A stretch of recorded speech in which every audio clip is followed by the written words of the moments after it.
我家这个荒废3年的养鱼池终于决定要养鱼了。之前没养是因为拿它当库房嘛。货架子万岁！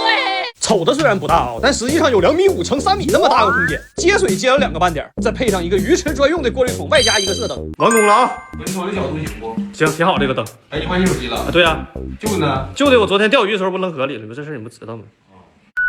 养水7天了啊，这个水质现在已经非常的清凉，可以下鱼了。那一块是之前不知道什么玩意儿死那儿了，完了就是那个烂在那个砖头里了，咱可以给不掉。我们现在去鱼市买2条闯缸鱼。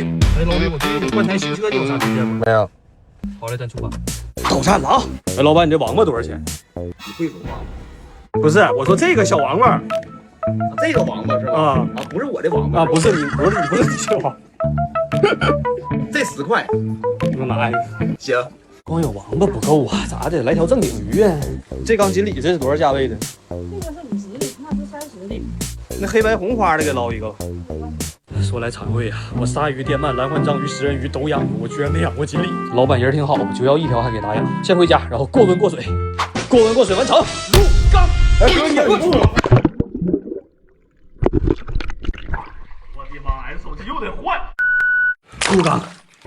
以后你再躲那个角啊！我这回换手机前你给我出，听到没？氧气罐开你出。小王八入缸。他俩作为闯缸鱼先养1周啊，1周之后如果他俩啥事没有，这里就可以放鱼了。